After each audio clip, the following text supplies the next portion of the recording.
बहुचर्चित नीरज सिंह हत्याकांड में 8 साल जेल में रहने के बाद अदालत से बरी हुए झरिया के पूर्व विधायक संजीव सिंह ने रविवार को पहली बार मीडिया के सामने आकर अपनी चुप्पी तोड़ी। उन्होंने नीरज सिंह हत्याकांड में अपनी भूमिका, राजनीतिक भविष्य और संगठनात्मक मुद्दे पर खुलकर बातें की।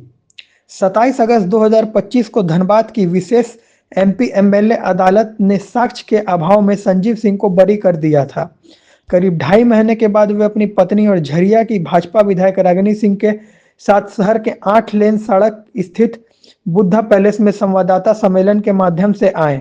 संजीव सिंह ने कहा कि नीरज सिंह उनके चचेरे भाई थे और दोनों एक ही परिवार में पले बड़े। उन्होंने कहा, परिवार में 13 भाई बहन थे, सब साथ खेलकर बड़े हुए। मेरे ऊपर नीरज सिंह की हत्या का आरोप लगा, यह मैं आज तक नहीं समझ पाया हूँ। यह आरोप मेरे दिल में आज भी पीड़ा देता है।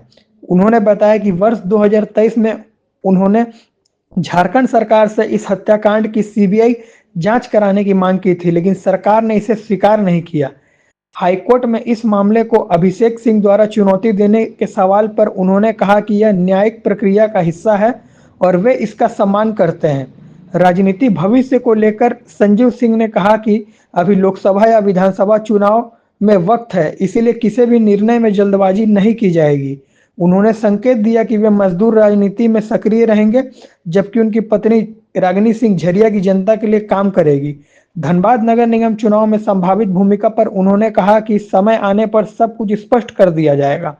जनता मजदूर संघ के कई गुटों में बांटने के सवाल पर उन्होंने कहा कि सभी मेरे हैं, मजदूर हित में सबको मिलकर काम करना चाहिए। वहीं रागिनी सिंह ने कहा कि अब मेरी शक्ति डबल हो गई है, मैं झरिया की जनता की सेवा करूंगी और संजीव सिंह धनबाद की। संजीव सिंह की सक्रियता 8 साल बाद धनबाद की राजनीति में राजनीतिक वापसी का संकेत देती है।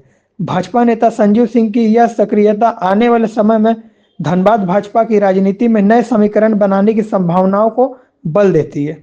धन्यवाद।